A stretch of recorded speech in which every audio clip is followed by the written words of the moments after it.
Oh, we're going now. Okay.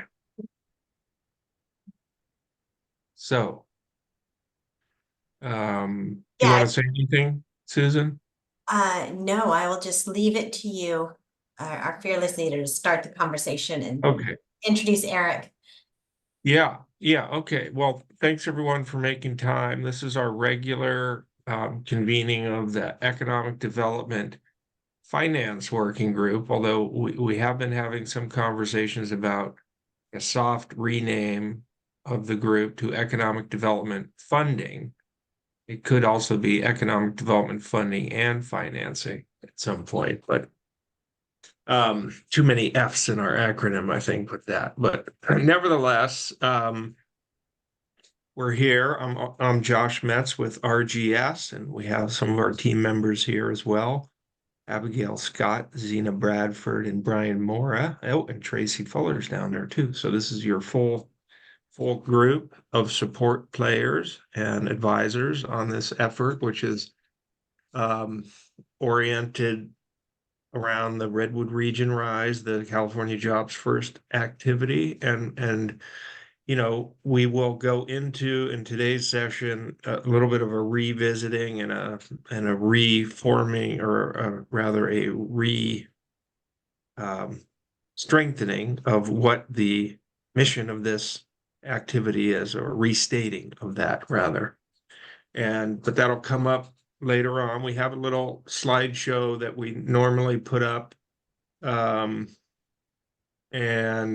rather than do that, since Eric has made himself available, Eric is a city manager at Crescent City, Eric Weir, and he has made himself available on relatively short notice to stand in for our function that we've set up at the beginning of each of these meetings, of our regular meetings. We're looking to have a local project that has been the benefit of some form of capital stacking, public financing, public-private partnership, some unique way that projects are getting made real in our region. And so that's what we're going to focus on first, and then we'll kind of walk into the regular order of business. So Eric, are you going to use a slideshow at all for your talk, or are you just going to Yeah, talk? so I think it would be better if I did have a brief little PowerPoint kind of walk you through what the project is, where it's at, some of the challenges that we're facing, and then truly some of Great. the things we're looking forward to. Great. Well, so I think we'll, without further ado, we can pass it over to you, and you can tell us about the Crescent City Beachfront Park project. All right. Well, thank you guys so much for having me, and certainly is an exciting project, but one that hasn't just appeared out of nowhere for us. This has been a project that we've worked on for a long time, and there's two components of it. One is the sort of the main entry into the city, Front Street, as well as then the adjoining beachfront park. So I'll share my screen just for those of you that aren't that familiar with Crescent City itself. So Crescent City, this is, sort of zooming out a little bit, right? This is the city coming in. You have Highway 101, you go by the harbor. And then as you come down, you kind of hit this awkward little S curve here, which is the highway itself. And you're really just trying to navigate this turn. But if you were to turn on to Front Street itself, you'd actually be coming right by Beachfront Park. And so Beachfront Park is a 35-acre park that's right on the harbor, right on the Pacific there, right there. And this is all fill. So this was part of a state lands grant that the city received back shortly right after the 1964 tsunami. And so right now it's a blank slate for the most part. There's a few amenities in here. We have our pool, we have our culture center, which we'll talk about, and we have an existing playground. But Front Street is also one of those things that really hadn't developed like the community had really wanted. So here's a shot of Front Street, and we'll look this way. So Front Street right now is 5 lanes, and it goes right down to the beach. Very hard to cross. You have about 100-foot crossing to get across. So it's instead of being a connector, it's really a barrier between our downtown and this beautiful amenity that is Beachfront Park and our Culture Center. So our visitor center is located right here in the Cultural Center. And this is another project that we have going, and actually one of the applications that we turned in for California Jobs First. So we can talk about that here in a little bit. So jumping back, we had two things that we were focused on. And I first started with the city in 2003. And this was one of the first projects that I was given, was we need to do something with Front Street. There used to be an old hospital down here. It was Seaside Hospital. There were a lot of loggings. We used to have several docks that came out. And that's the reason that Front Street looked the way it did. But the use had changed. The community has changed, right? Our economics have changed. The street needed to change. We needed to change from something you can land somebody said a 747 down onto one that was more tourist oriented, one that more represented, who we are and what we needed.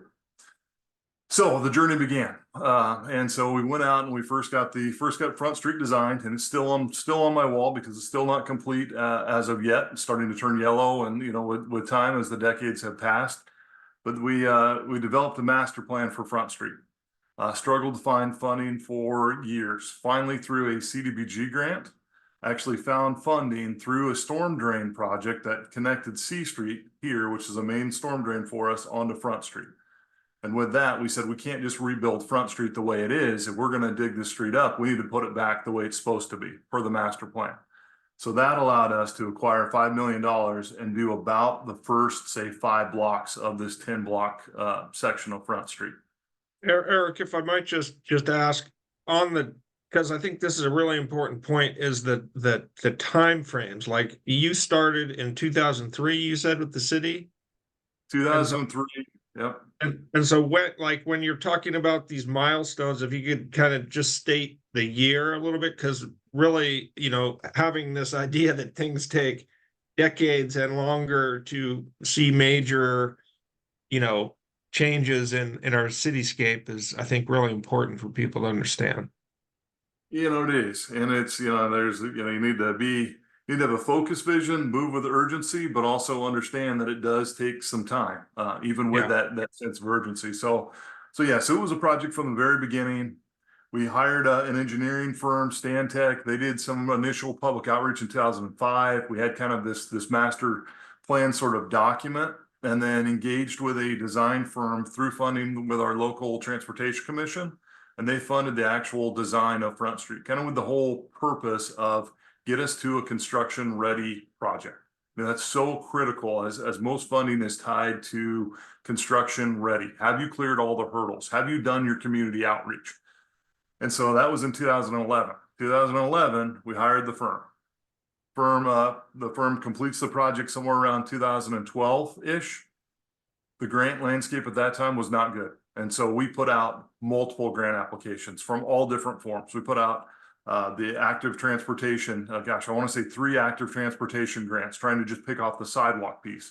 We put out, water applications, sewer applications, because it's all here. So you can't do the whole thing.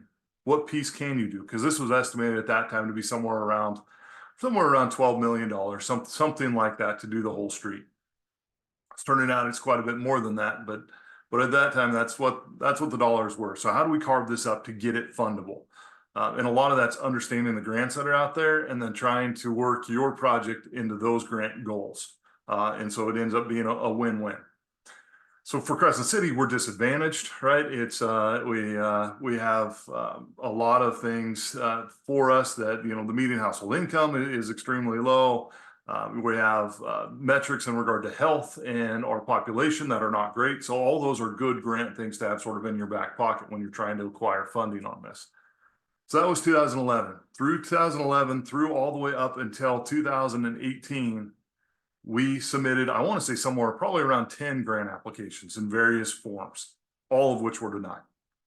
So it becomes pretty disheartening, at that point. And we were trying to partner with our tribal partners, Elk Valley Rancheria, as well, because this is an important street, not only just to us as a community, but the entire county itself, including our sovereign nation partners, Elk Valley Rancheria, Tolowa Dene Nation, and this is part of their street inventory. So we partnered with them, but again, we were not able to secure the funding.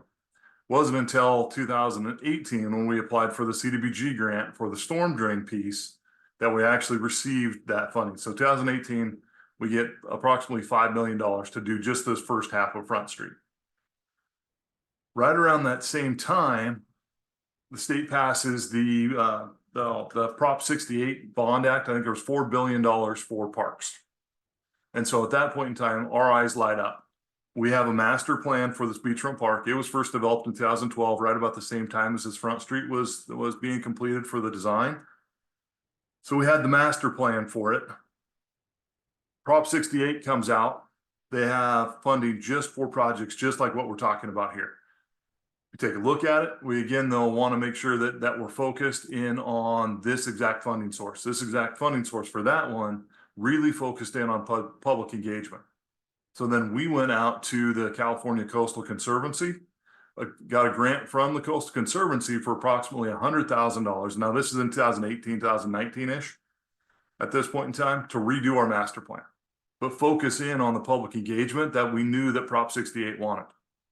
And so we really did an extensive effort on that front. Also went with the California Endowment, and they funded us for approximately $30,000 to do empathy interviews. I don't know if you guys are familiar with that term, probably, right? And so we not only engaged with the master plan and through more of a public process of inviting people to meetings, but we also had separate funding source dedicated just to empathy interviews. So we're trying to meet people where they were. And so we had a special effort in the schools, special effort with our Hmong community. And through that process, there was also a special effort with our Tolowa, Dani, Elk Valley Rancheria tribal partners, the sovereign nations. Because as we were going through and finding out what did people want in this park, and there were things coming up like amphitheaters, and they wanted bike parks, and they wanted a lot of those more traditional things. But I'll never forget, I was sitting in the culture center, and a woman raised her hand, and then it was Cheryl Steinruck was her name, and she said, "We want to hear more about our Native American culture here, the Tolowa people. We want that to be a part." And it's like, oh my goodness, absolutely, right? This is something that we should do. So that was grabbed onto by our master plan, and in that, then we started to run with it. So part of the empathy interviews then turned into a Tolowa Cultural Committee. And so it not only was members of the Tolowa Dani Nation in Elk Valley, but also an unrecognized tribe here called Tolowa Nation. And so we were able to meet with this group, and it's been just a tremendous journey for myself, city staff, but really has resulted in what I believe is going to be an amazing project, and an amazing project that's extremely fundable right now because it is inclusive. It does represent what the community wants, what some of these grants are for. So that was the completion of our master plan for the park.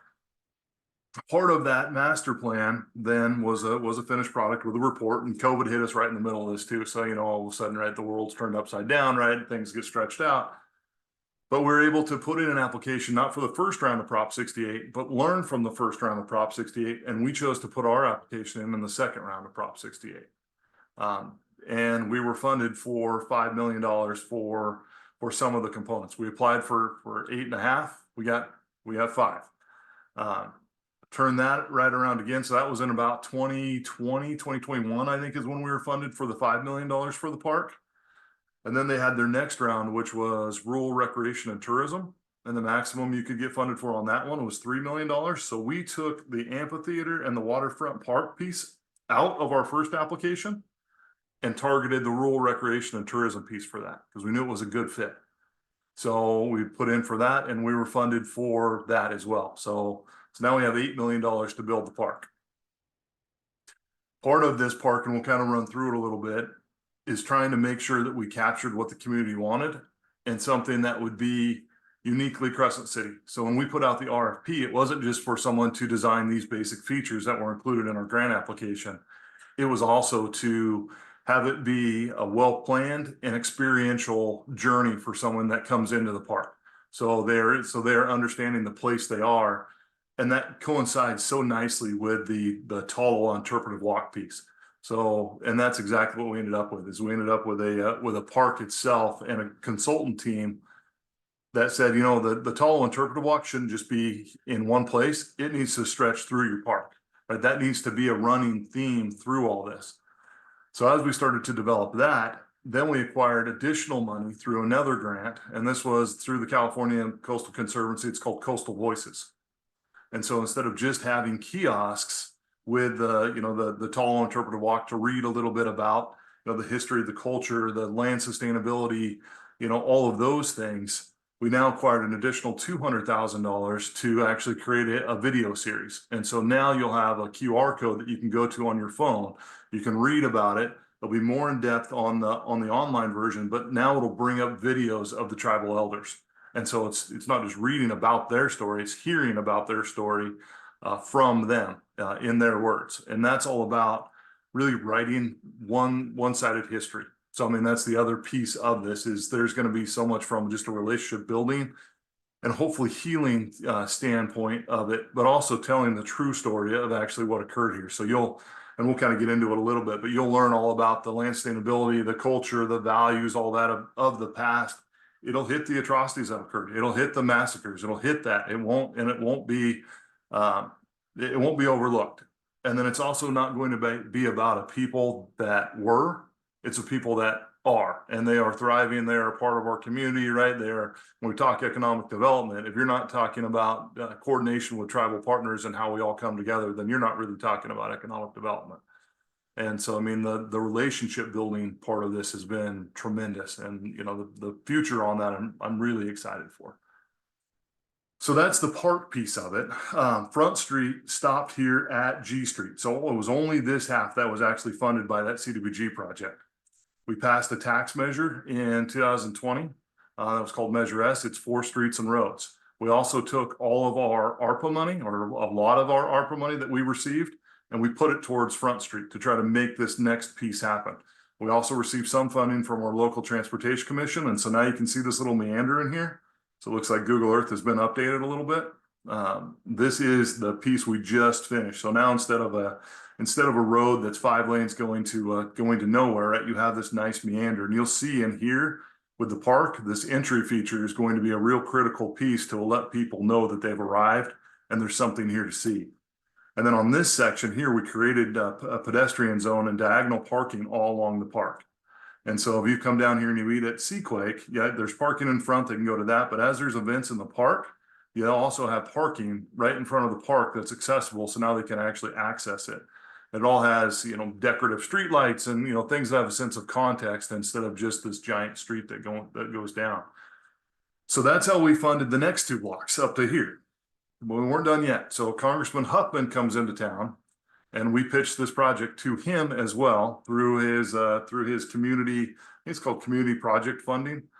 And so Congressman Huffman, through hearing the story, hearing the different evolutions of it, as well as the cultural diversity piece and the barrier that this street really is, and the actual quotes from our tribal leaders about how important this was to them, Congressman Huffman ended up giving us $750,000 for this next block.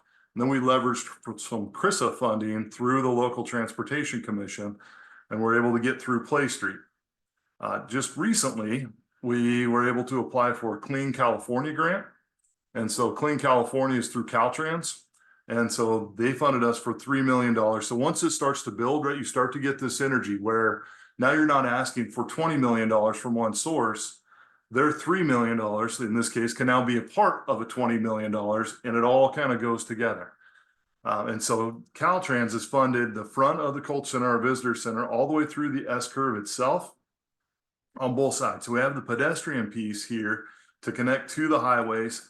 And then also in this S-curve, we'll now be able to tie art and wayfinding signs here. So as people come around, there'll actually be sea berms with seagrass coming up. You have that sense of context with wind, waves, water.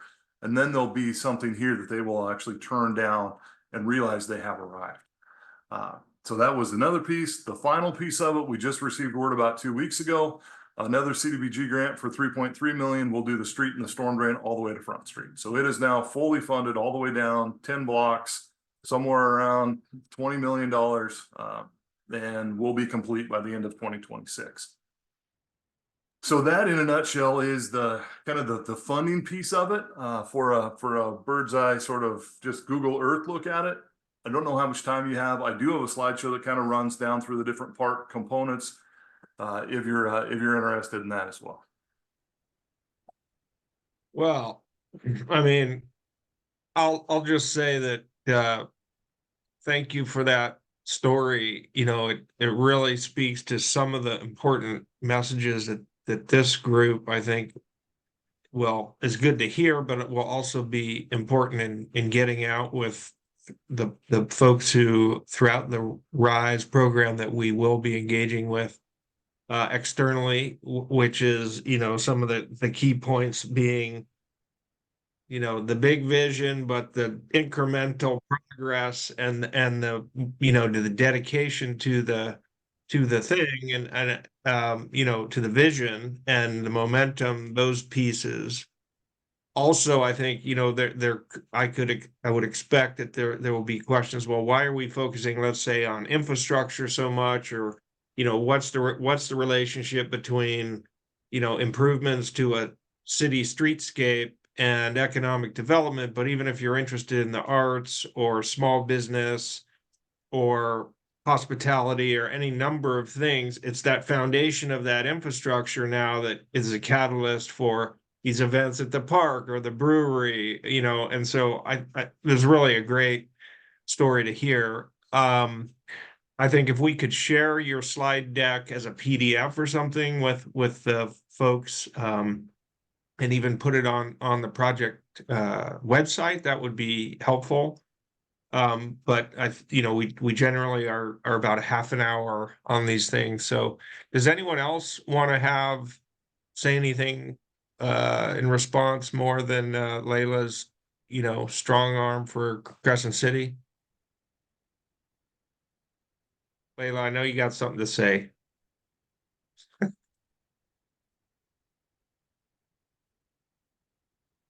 Okay, quiet today. And I will just say, I think the other piece that's going to be so valuable is just having it be uniquely us, right? I mean, no matter what that is, no matter where you're at on the North Coast, right? There's a story to tell.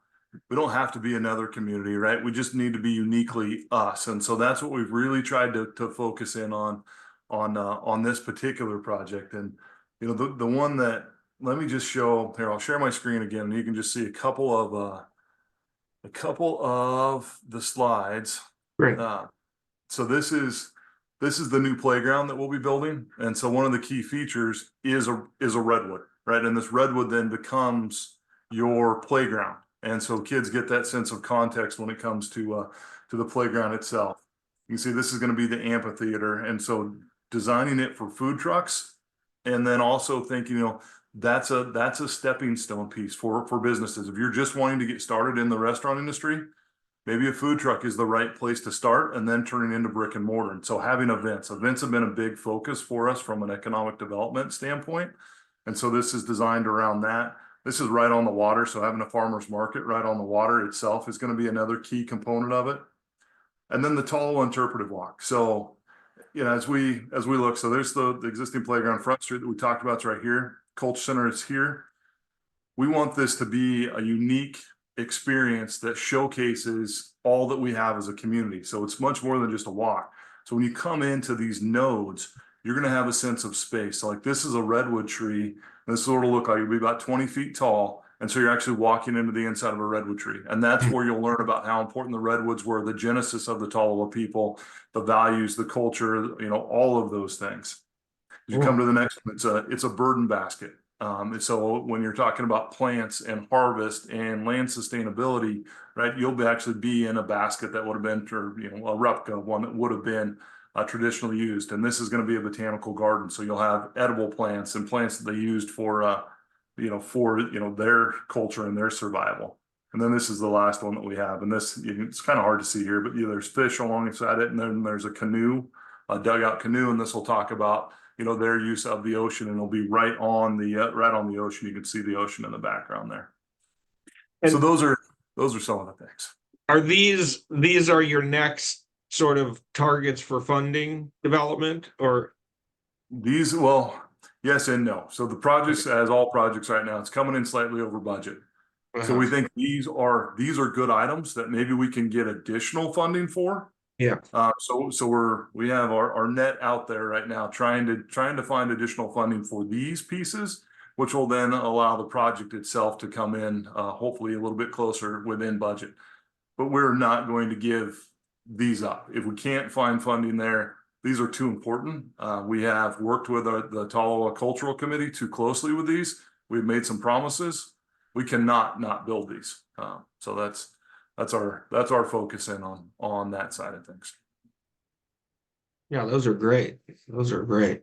I was just thinking maybe Eric, you should come to our tribal discussion on May 1st, where we're going to talk about all the different opportunities for tribes to access funding. So Yeah, and it has been a great partnership with us and our tribal partners. We have tried not to ask anything of them for this particular project, but as there's different pieces that are out there, there are going to be tribal specific funding, and so I think there are opportunities, and we have partnered with, say, Elk Valley a lot in the past with grant opportunities that weren't available to us as a city, but are available to them, and overall the projects help the community as a whole.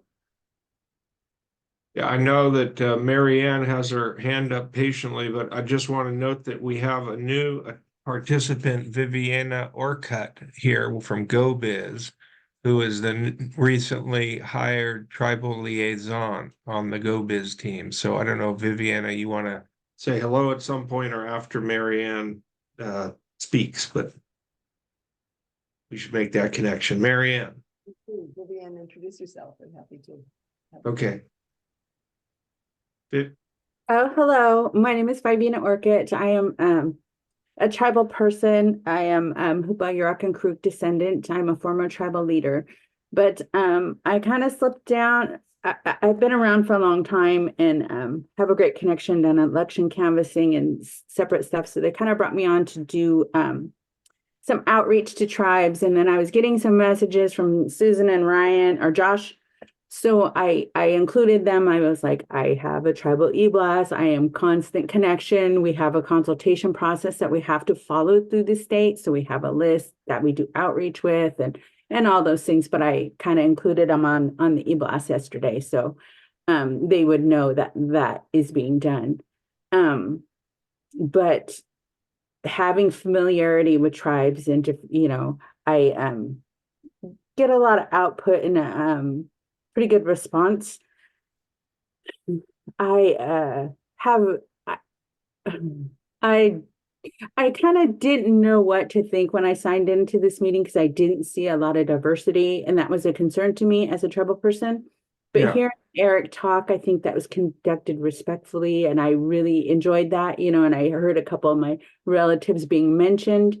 Because often when we get in these meetings, last year when we had the tribal consultation on the first round of the SURF funding, we had people from nonprofit agencies and conveners kind of speaking over the tribal leaders and representatives, and that was kind of not the purpose of or the plug of it being there. We wanted input on the process. So we're going to try to figure that out kind of as we go along, but hopefully make spaces for opportunities and things like this so that tribes can work together and maybe not compete against tribes for funding and spots too. So it's always better to have a relationship and not work in those silos, but to work cooperatively to get something done. But I'm really excited about this project in Crescent City. I'm excited about visiting it. I am, I just, Eric, I thought that you did well with this. I really did. Well, thank you very much. Certainly appreciate that. And Bridget Lacey's here with us as well. She's been a critical member of our team on this project. And I just can't say enough about the journey that it's been for us as a city staff. I was born and raised here. Yeah. I didn't know all of the history. Mm-hmm. Of this land and really the acknowledgement of this land as ancestral land of the Taloa people, and to hear their stories, and for them to be willing to share their stories. It's just such an honor. And so that's where we're extremely grateful for all the time and energy that they have put in, and they being, the tribal, all of the tribal members that have been involved, Elk Valley Rancheria, Tolowa Dene, Tolowa Nation. We're hoping for something truly amazing. Emily Reed has kind of taken the lead role on this with Tolowa Dene Nation. And so if you want to reach out to her, they're editing some of the videos right now, and they're truly amazing, in my opinion. Yeah. Well, often working with tribal people, helps with placement, what's native, what's going to thrive in a community. And, so often because I am from a family of basket weavers and makers, people come down and just, have this idea, well, we're just going to blade all this down and spray it and kill everything that's here and then plant something. And then, for an example, look at the Caltrans, they probably got a lot of those trees on sale at a nursery, right? And they're shallow rooted, they fall, they create accidents, so now they're cutting them all down. Well, if you would have talked to somebody, you would have saved us all a lot of time and money. So just entering these spaces and I think working together on a fire project and fisheries, the regen work and just that partnership and that cooperative, I think is just so beneficial to us all working together. And I just think it's a good faith and I like it. It brings that added thing. I think when I look at a project or I score things, it just brings something extra that catches my eye, to be honest. It sets it apart from the other applicants to me.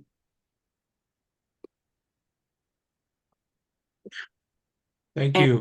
And I know, and I'll go back to, I got to score on the pilot for they used to be called SURF, but the California Jobs First. But I disclosed, my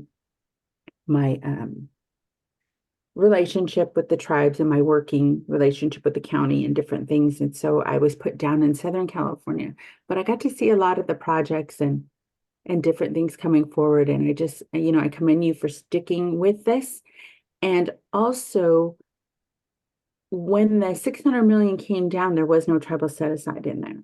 So the governor did put the 25 million, and he has talked to the people about the importance of working for the tribe. And I think that was beneficial to you with that and with Huffman and, with everybody else evaluating the, and respectfully, cooperatively working with all your partners, that diversity and equity and inclusion and all that stuff that we talk about is just, I think it was tastefully and well done. That's it. Sorry. Thank you, Vivian. No problem. Appreciate the input and feedback. And I agree, Eric. Great job presenting. And I think the more we can have diverse voices in this room and this conversation, the better, especially on this funding and financing conversation. So others who are not here, we'd welcome them to join. Layla. Thank you. Sorry, I was fumbling with my smartphone earlier. Sorry about that. One of the things that is top of mind for me these days, Eric, is the kind of, the various forms of capacity that you and your team had to deploy or had to find in order to pull this off from the first envisioning until this moment. And some of those are the obvious ones, the commitment of leadership, staff and council, the incredible knowledge and effectiveness of a grants and contract administrator like Bridget, being able to tap a consultancy to support an authentic community engagement process. And I'm saying this because I'm sure that I'm not naming all of the elements needed. And I feel like that's a really useful lesson to draw from, especially this story, but others as well. Josh, is when we get to a certain point of wanting to push this back out to folks, can we talk to them about, hey, as you're getting your team together, as you're envisioning the kinds of external subject matter experts you're going to need, as you're envisioning the way in which you're going to want to navigate your government relationships. Thank you very much, Huffman. here are some concrete bits of guidance that can be derived from these stories, especially in Crescent Cities. Yeah, I like Yeah. that. Go. Mhm. Eric, did you want to say something? No, just agreeing, with her on that front. And, for us, it was trying to be as inclusive, as possible, and given the opportunity to listen, right, to the community, and making sure that everyone was at the table. At least that's our goal. It gets hard when things get busy, right? But that is our goal, and that truly is what has made us successful, in these. And I mean, one of you on the grant side of it, and key components to those, Bridget, like you said, was front and center on all those pieces, and really going through the NOFA itself and understanding that NOFA and what they are looking for in their grant, and then thinking about your project, and then really being able to articulate inclusivity, but also how your project meets each of those various components. Yeah, and just a thought relative to our last session, our expert session on the tax increment financing. I would think that you know, in the place where a city or municipality can set up such a district, you could leverage tax increment funds as match funds for grants. And, because it sounded a lot, all of your stuff over this 20-year period was grant funding. It is. There's also the sales tax that we passed, Okay. that a portion of that was going to streets. And so we used a portion of that almost as a match, right? We paired it with ARPA, and we paired it with some local transportation funds, as well as some general fund, to get that next phase going, because it could have just stopped right there and that would have been it. But if we could get through that next piece, there was a general feeling we could keep this momentum going, but we had to have that next domino, otherwise it was going to miss. And Yeah. so by having the next domino, then we have seen the rest of them fall. Excellent. Capital stack. That's our language there. Capital stack. Mary Ann, thank you for being so patient. I know So Eric, wonderful job. Really great. It's always so inspirational to hear these things, and what a feat of capital stacking. That was the first thing that came to my mind when you were talking about that. And it sounds like, I mean, this project started quite some time ago, and you built it up gradually. So I have two questions. One is, who are your partners to develop some of these grants? So did you, as a city manager, go outside and have help in assisting that, or were your, the partners or relationships that you had within Crescent City helping you to do that? And then my second question is, how did you engage the community? That's always the trickiest part sometimes of a meaningful change to your environment, is engaging the community. And so I'm curious, if you could talk a little bit about that. Sure. So, partnerships, it's really about the relationships, right? So you can't just come to somebody just out of the blue, right? And expect them to trust the relationship and really have that sense of buy-in. So we had a really good relationship with Elk Valley Rancheria, or one that was building, actually partnered with us on a fire hall project and started to build from there. There were different interactions, small interactions, right, that started to build these relationships. And so that was a big part of this when we started to ask for them to come aboard. Same with Tolowa Dani, and a real cultural awareness. And so that's where we actually received another grant, another $30,000 grant from the California Endowment for just cultural relationship building. It is really what it was. And this allowed us some time and space, and for money not to be an option. And I think just a genuine trust or relationship, maybe when we went out there to the Tolowa Dani Nation, and it was myself and it was our mayor at the time, Blake Inscore, and just wanted to start this conversation. And we sat down with them, and and they brought out original scout receipts from the 1850s signed by the city of Crescent City. And they said, basically, this is what we're dealing with, right? This is what we have to overcome. If you want to talk about relationship, we got to talk about this, and we can't hide it anymore. And so, I mean, that, you know, that was really powerful. Obviously had a huge impact on both of us. And, you know, kind of created a dedication to making sure that right there was follow through on some of these things. And so, you know, that's some of those partners that we had. The other thing is we're just really fortunate to have a really strong, dedicated team that's passionate about what we're doing. Bridget Lacey, who's on this meeting, she is now our grant writer. She became a CDBG expert with the city, working through things. She's immensely talented, understands all those dynamics that we just talked about. So when we talk about grant writing, there really wasn't an outside consultant that helped us writing these grants. A little bit Adams Ashby with some of the CDBG type things, but a lot of it was internal on these. And also all the different grants that we were turned down on, right? I mean, all of those built us to write better grants in the future. So we're able to take nuggets out of each of those pieces, right? And come up with a better story as we're moving forward on that. You know, and then just keeping our eyes wide open, right? And really, okay, what are some of these other pieces? And as people hear about them, right, we're pulling them in. Timing was right for us. We were in a good position. We had construction ready, you know, documents for some of these pieces. Prop 68 comes out. We have a master plan. How do we get it to that next step?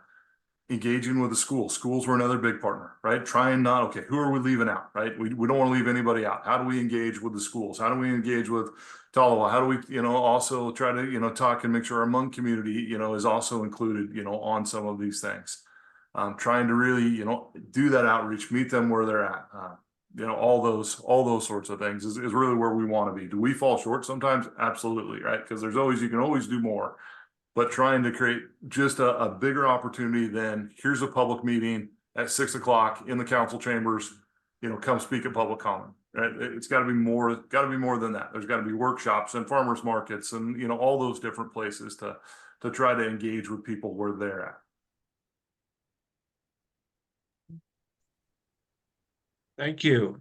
Excellent discussion. We didn't want to cut this short because it was such a rich conversation. So thanks for hanging in there. We will be adjusting our schedule a little bit just to keep us on track. So we're not going to ask people to stay longer.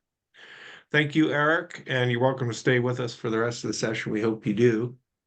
Now we're going to switch towards this subject of our working group governance. And really, this is a reprise of some of the stuff that you know about already, but for those who are not as familiar, and as an effort to kind of continually move this entity towards I think more clear role, and especially as we navigate towards a role in evaluating proposed projects, we thought it would be timely to just review where we are headed. And so I know that Zena and Susan have had some conversation around this, and I don't know, before Zena jumps into what we have on our slideshow, did you want to say anything more, Susan, about your thoughts around this? No, after Xenia talks, I might have a thought, but I think that she'll be able to share what we talked about, so that'll be Okay. it. Okay. Zena, do you want to just share your screen, or do you want me to put the thing up on the screen? If you can share the slides, that'd be great, Okay. Josh. Thank you. Okay. So yeah, it was really great to talk with Susan, and we just wanted to take a moment to sort of take a step back and really look at and discuss and recognize and acknowledge what this working group is here to do. We, as RGS, are here to help guide the process and be the technical experts. And this group, if you look at this slide, is really meant to be, or envisioned to be, a working group, as it says in its title, to help the region work through all of the various projects that have been submitted into the database so far, and talk through and work through the criteria, which we'll be making suggestions on, to ensure that the best projects are moved forward for the state funding. So we do have, for the working group, in the agenda that we sent, there is a lengthier document that talks about our thoughts of the purpose and the procedures for this working group and how we really see this group of influential people in this process working together to help the region be prepared for this state funding. So we also have a schedule in the agenda that you can look at and ensure that you know when the next meetings will be occurring through the end of the 2 phases. We are currently working through phase 1, preparing for the phase 2, which will be really working through the projects and having an actual output ready to go for projects being ready for the state funding. So we will be consistent in our meetings and the attendance. We understand that everybody here is busy with your professional lives, so we wanted to make it as easy and steady as possible. So our regular meetings and convenience will be on the 3rd Wednesday of the month from 3:30 to 5 p.m., which is one of the meetings is the one we are in right now. And then we'll also schedule in the expert study sessions to have those more focused discussions, which are occurring on the 1st Wednesday of the month from 3:30 to 5 p.m. If you can go. So your working group represents about 16 different agencies throughout the greater Redwood Rise region, and we have about 20 individuals here. The group was established to help as part of a Redwood Rise program, and all of you were invited because you have some sort of unique expertise and input that is useful and needed for this working group.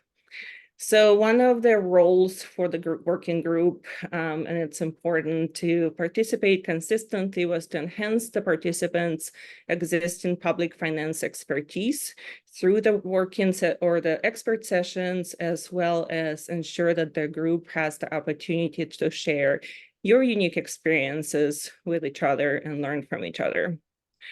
So we wanted to equip the group with tools to become more effective in pursuing state and federal funds, philanthropy, and other sources of revenue to help make projects viable.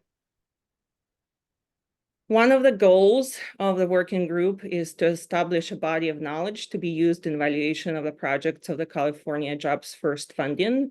And Brian from our group will be walking you through our thoughts and our recommendations on that in more detail a little bit later in this meeting. We also want to recognize that this working group is established and envisioned to be the body of your region to review projects for initial financing feasibility ranking and to make recommendations to the Rise sector tables and the collaborative. So the role of the members of the group is to be active participants in this group. And so we are hoping, and please give us your input as we have this discussion, of course, but we are hoping that the members, in order to be the active participants, would commit to attending all of the monthly meetings and then also make an effort to join us for the expert sessions. We recommend that the members would recognize that they would need to bring impartial expertise to commit to evaluation of the financial aspects of the projects. And you are definitely very encouraged to share your expertise and propose new items to be included in the agenda, to submit an item for inclusion, and we'll work on bringing in experts or engage in one of you. You can email to Susan or Josh here, or you can also use the chat option during our meetings to communicate your ideas with each other and with us. So we wanted to just take this opportunity to talk about this commitment of the working group and definitely recognize everyone's commitment to the process. And we welcome any additional input, and maybe Susan would have additional thoughts.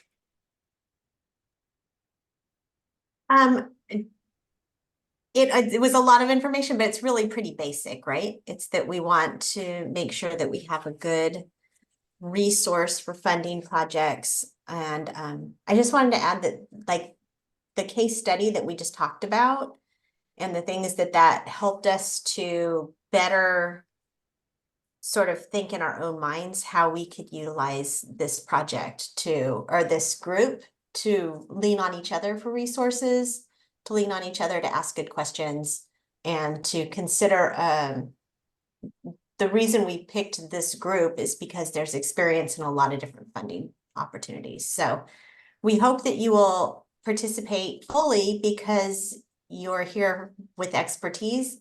And by participating fully, we'll be able to not only make the most from the California Jobs First funding, but also from other funding opportunities that are going to be available that will ultimately help all of our regions, because we have people from all of the different regions in the group. So they're all the different counties and tribes in the group. So thank you all. Thank you, Susan. And yeah, I mean, I think Eric's, description of the 21-year cycle of getting from idea and, post timber shutdown period to a renewed vision for the beachfront park and what that represents, for local economic development and opportunity creation from, across multiple industry sectors there is just a great example. And that, thinking about this jobs first opportunity is not like limited to get some money for a project today that's going to get implemented tomorrow and that's going to transform the landscape, but thinking about things very strategically over a long period of time to set a foundation for really substantial improvements to our communities. So I agree, Susan. I think that this group's brought a lot of that together and will be a nucleus of knowledge. And so one of the things I know that we've been trying to do is get, and part of our deliverable on this first phase is a sort of regional capacity assessment of economic development funding and financing capacity. And we have a survey that was going to be part of the way we got there. And I think so far we've gotten about 8 respondents of the 20 initial participants. So maybe we'll send that back out, or if you all have taken the time or could take the time. And if need be, maybe we could arrange some other ways to get that information, because I know surveys are not very, digital surveys are kind of hard to complete sometimes, but we do want to be able to characterize the geographic and, county specific and tribal specific, capacity that exists to help us identify where we might want to focus strengthening and also steering where we go in phase 2 with this work. So, one thing that we have, I think, is been useful in how we've managed so far is these case studies and these working sessions, these expert sessions. So we do have a couple more coming up. The next one in May will focus on the Ukiah Streetscape project. And then May 1st, there'll be, rather, that was May 15th. May 1st, there'll be an expert session on the tribal funding opportunities and challenges. And then May 15th, the focus will be on the Ukiah Streetscape, and then I think it's June 3rd will be on the new market tax credits. So we do have openings for subsequent sessions. So if there are topics that you all think would be worthy, and Layla, I'm thinking about the role of philanthropy in all of this, may be a worthwhile expert session to bring forward as one idea, but definitely looking for other ideas from you all if you have them. So please send them to us. Additionally, if Marianne ever gets funding for the pilot project, that would be interesting to hear about again too, once that starts. What aspect in particular, Susan, are you thinking about? Just like how it got funded or what we're doing currently? I was thinking that your California Jobs First pilot project and how you're building. Because I'm sure that's not going to be all of the funding, but it would be nice to just hear about it once you get funding all set, which we know you're patiently waiting for. Yeah, no, it's all done. We've begun it, so we're rolling with it. But I do think these have been helpful to me. I just haven't been able to connect this work and the project inventory list, and I'm just worried about where that sits. And Perfect segue. Thank you, Marianne, for doing that, because we are moving in that direction, and I think what we have coming next will help maybe bridge that for you a little bit, and you can tell us if not, and we can do more on it. But I would reintroduce Brian Moore to kind of start walking us through this this next step, which first is some work that was done by the Center for Rural Policy there at Cal Poly, and an analyst they put to work on looking at in some depth at the project database that has been compiled and grown since we last reported on it, and characterize some aspects of that, and really think about that in relationship to the diagram that Zena shared with sort of our initial very basic framing of how the sector tables will do an evaluation of a set of discrete projects that fit neatly within each sector table, and then those projects could pass over to this group for some pass-through funding feasibility matrix, simply then going back to the sector tables to make whatever adjustments to a recommendation set they might offer to the collaborative. I think just the results of this initial work by Cal Poly suggests that, not surprisingly, is a very simplistic model, and we may want to think about how we can evolve that. So Brian, do you want to just kind of walk through some of these findings and kind of lead to where we're headed? Sure, I'd be happy to do that. As you probably saw in the staff report, as Josh alluded to, when we look at the results in terms of the project submittals through March, they've grown significantly. Last month, we told you there were 37 submittals that we arranged into 40 projects. Through March, we now have 86 projects, so it's essentially doubled. We were fortunate to have the data analyst at Cal Poly do some research, and she provided a series of summaries and tables, and we can kind of go through those real quickly. The first one here that you're looking at is a distribution of the 86 submittals by county, and you can see that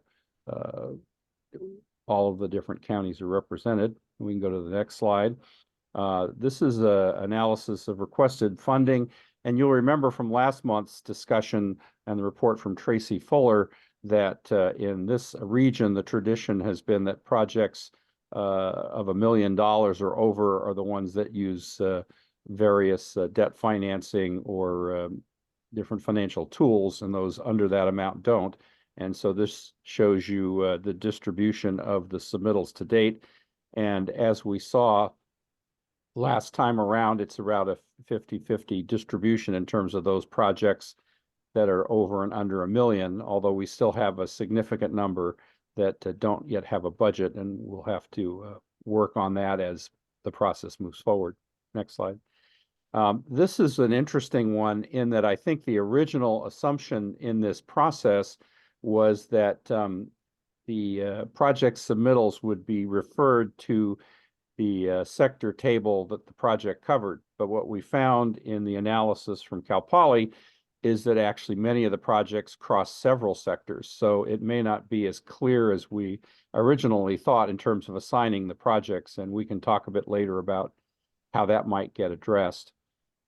Next slide. And then this is kind of a combination of the previous slide showing you both the distribution of the projects by sector table and also by county. So you can see how many projects in each emphasis area or in each county. Next slide. Now, this is a graphic representation of the 7 steps that I outlined in the memo. And essentially what it shows you is the process as originally envisioned, from project submittal to the final step of project priorities being sent to the collaborative. And it's basically a 7-step process. And right now we're still at step 1, which is potential RISE projects coming in. And as we'd said at the last meeting, at some point we'll need to establish a date, deadline date for those projects to all be in so that we can begin to go through the process. And then, as you can see, the second step will be to allocate these projects to the individual sector tables for review. It seems to me there's a couple ways you could do this. One is you could ask each of the project proponents to self-identify what particular sector they thought was their primary sector, or B, that's something that can be done by the project staff and perhaps with the help of RGS. And then, as Josh had indicated, there's an initial sector table review, which is envisioned to look at the projects coming in and then to come up with 3 to 5 top projects to then refer over to this group, the EDF. The memo includes a draft, what I call project finance data form, which is designed to standardize the information that the EDF is going to need to review the projects. It also occurred to me that that form could be tweaked a bit to also provide information to the sector tables if they would also like to have a standardized approach to looking at each of the 86 projects or perhaps more by the next month. And then, of course, after the EDF provides its review, it goes to the sector table for a final decision on which projects to recommend, and then ultimately up to the collaborative. Next slide. Yes. So that, do you have anything more, Brian, you want to add? No, I think those are the highlights. And again, certainly interested in any comment or feedback from the group. Yeah, so we have, Brian has written this up in a nice little memo for a little bit deeper dive, but this is kind of the outlines of how we're looking at these data and how we're thinking about, trying to operationalize and bring it into this framework, again, without overcomplicating and without, sort of asserting any, kind of authority that doesn't exist in this group. It's purely advisory within the governance structure that was agreed to for the Redwood region RISE governance. So anyhow, yeah, let's see what we have. Stacy, you were first. Thanks, Josh. I'm just curious. I think I saw that there's only one tribal project listed so far. So I was curious, in relation to timelines, if additional projects come forward, as outreach efforts continue, will those projects have an opportunity to supersede non-tribal projects, or how will that be determined? You want me to step in on that, Josh? Sure. Yes, they can certainly still be involved in this. In terms of superseding, our job is not to make any decisions about anything except for how fundable they are. So, how they're ranked will actually be done at this sector table, then the voting table. So our job isn't to place anything above anything else. It's strictly just fundable or not fundable.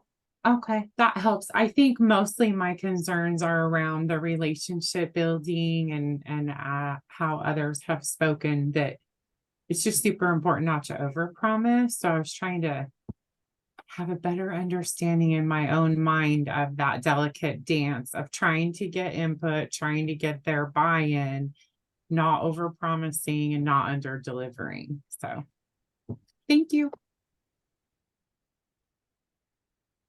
Mary Ann.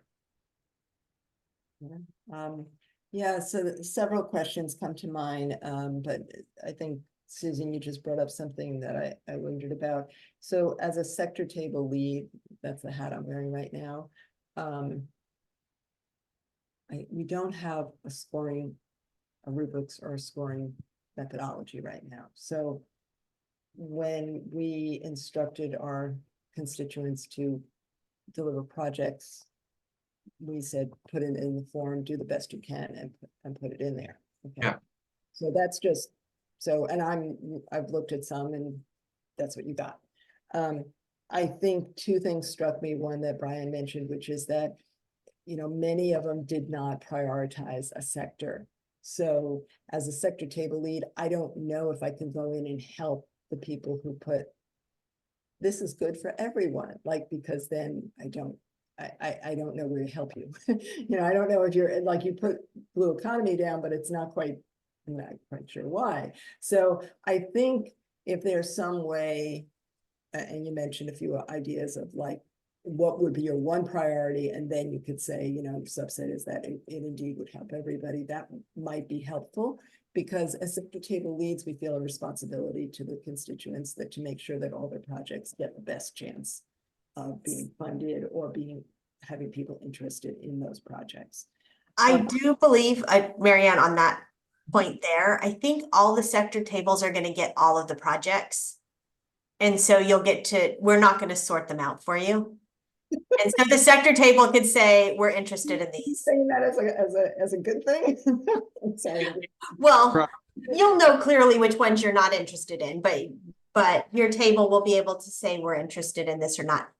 And I don't want, we're recording this, so I am never the final say on anything. I just pay the bills, but I believe that was the conversation that we had, so.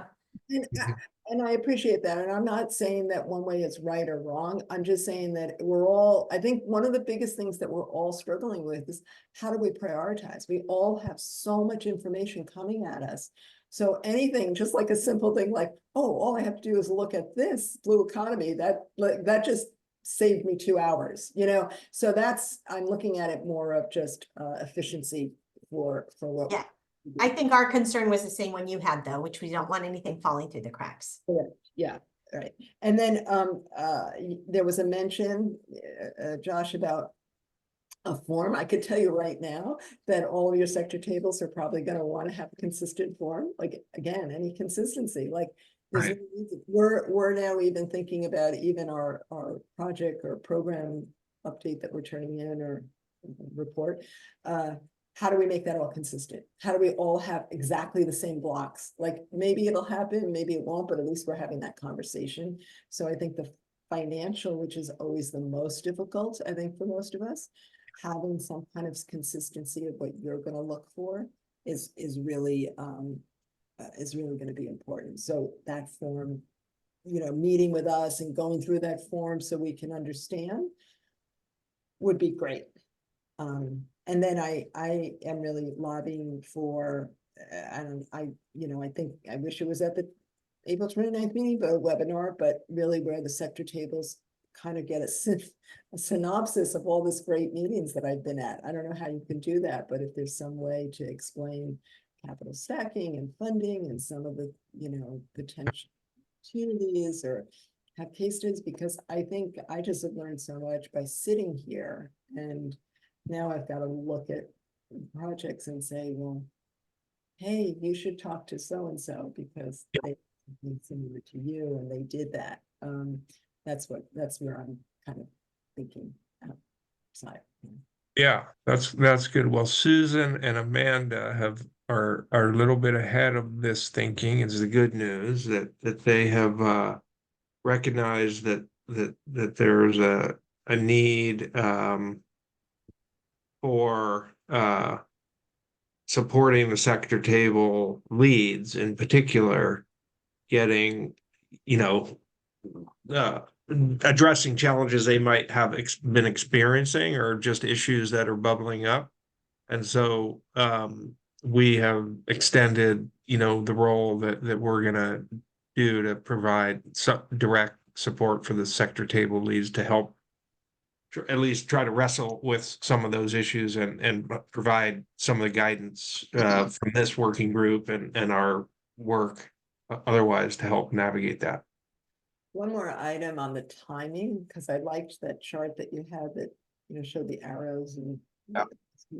But so many of us have seen the timeline chart that Amanda has given us.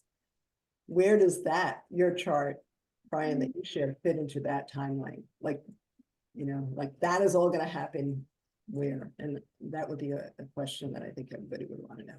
Okay. And so the timeline that you're working on to get the recommendations from the sector tables to the collaborative. There And is then- one that's on the RISE website that we all have tattooed into our arm here. Is now what we look at and try to, you know, strive for. So it would be nice to know where your efforts would fit into that timeline. Right. Here it is right here. Yeah. Did you have something? I'm guessing it's gonna be in the next planning phase or the next phase, which is the not the implementation phase, but the catalyst phase. Cause I think that that's gonna start in what, May or June? Yeah, So- June, your regional plan, part 2, drafted deliberation of projects for implementation. Is that, so that is after your catalyst, start of catalyst program work. Pre-development efforts is in May. So that's when we're supposed to start. So I think it's around then, Marianne. I don't want to say exactly what it is, but I do know that we're finishing up one part and then we'll start like assessing the projects soon after we get that planning implementation portion of the. Right. So I think this is to Brian's point in a couple ways. One is to try to sort of, you know, make some kind of demarcation of project submittal deadline, you know, and then from that, be able to begin working with the data base of projects as a foundation for filtering, because we're kind of already learning about the projects as we're getting into looking at the database. And if, you know, that will continually grow. And maybe it's a thing where there's not an actual deadline, but there's sort of a priority set that, okay, this group, you know, gets moved forward first in a tranche of evaluations. And then if there are going to be projects that kind of come in continually, which is probably not a bad idea, why close the project pipeline? But, you know, we could start working with the first 100 projects or something, and then through that, in collaboration with working with the sector tables, you know, get to, you know, this question that was being talked about earlier, which is how, you know, are you going to take on evaluating 100 projects? You know, probably, you know, I would say that's, you know, too much for any one sector to try to do. If we could help by breaking down the set of projects into a manageable number, and then other mechanisms looking at like the total dollar amount, the way they link, you know, and then I think this is where you guys would, the sector tables, where how do they line up with the states kind of, you know, the priority evaluation criteria, how do they align with what the state's trying to achieve, and some mechanism for sorting projects. And not to say they don't get, they get dropped on the floor, but they get this seems more reasonable than the other, or more likely to be fundable than the other, you know, kind of a thing, and work our way towards the end of June. I think that's going to be pretty quick. So we might be looking at a realistic time frame of, you know, a little longer, but we'll leave that up to the big people who can make those calls. But we're ready to work with you all now, and we were talking about coming to the April 29th and 30th thing, but we just heard about it last week, and it's next in 2 weeks, and I think we just weren't able to respond fast enough to get up there with the whole program. But maybe we'll keep talking about that and see if there's a way we can have some kind of presence up there on the finance question in particular. But otherwise, we need to set up kind of like what I think you asked for in the chat, which is, you know, sector table level engagements with projects and kind of jump into it with you guys. And it's, you know, this is the work. So we're here to provide what support we can in that you know, we're ready to do that. Questions, more? I know we're getting to the end. I just wanted, I'd say there's a couple of things. First of all, this is just the, you know, meeting time when we get together and we can make time for other more nuanced conversations and scheduling and support things between now and the next time we get together. I did want to show you what's upcoming. We mentioned this already, you know, our regular meetings and the tribal funding opportunities and challenges expert session will be May 1st. And then the new market tax credit session will be early June. And for anyone who may be interested in the topic, I did want to put this up on the screen. There is the Sonoma Mendocino Economic Development District, which we support as well, is hosting this biomass utilization symposium May 2nd and 3rd. And this is somewhat part of the complication of us actually having the bandwidth to be also focused on the work up in Lolita. I think we were going to be driving 6 hours for a 1 hour speaking slot in Lolita. But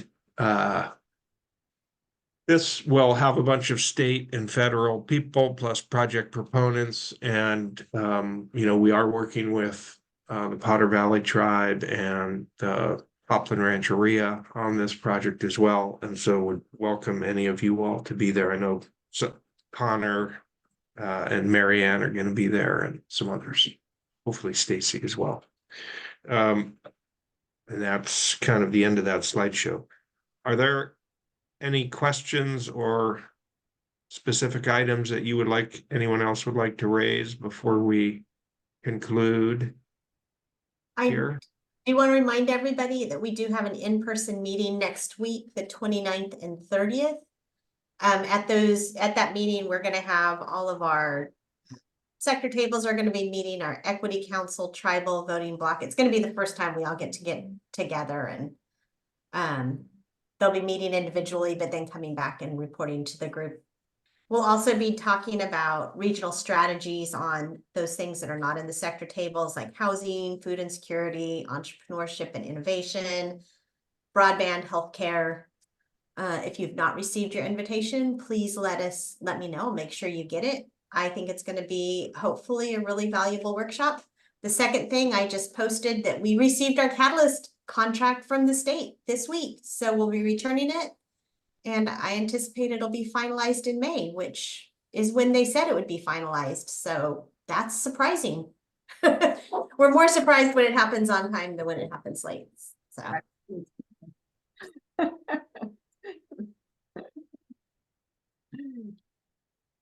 Yeah, and I would like to be able to get up there to Lolita. Just logistics are a little hard for me to get up there. Any good flights into Arcata?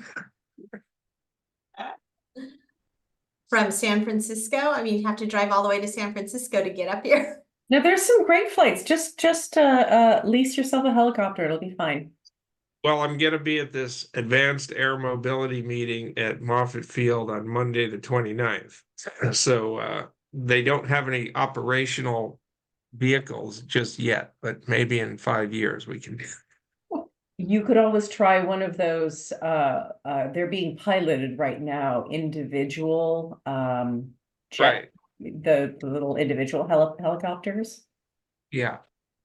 You know, Josh, I'm not working in air stuff, but I am working in sea. Maybe I could get you on a commercial fishing vessel and to I'll see Humboldt. what I can do. I could do an all-night run up to Yeah, can- talking about the Ocean Highway, like maybe that's what we can start doing, taxi service from, Del Norte, Humboldt, Mendocino.